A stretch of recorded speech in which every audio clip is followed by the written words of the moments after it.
Today we'll talk about how can you update email address on your Champions League app. We're going to figure out the solution on how you can do that in your app.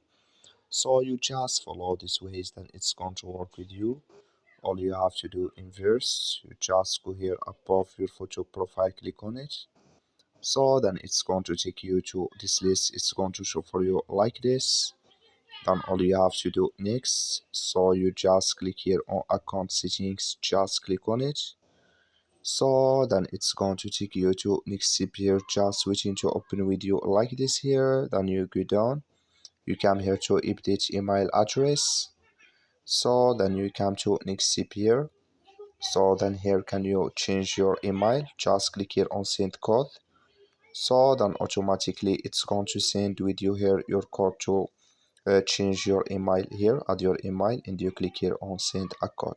That's all. Thank you for watching. Don't forget to support us by liking, subscribe.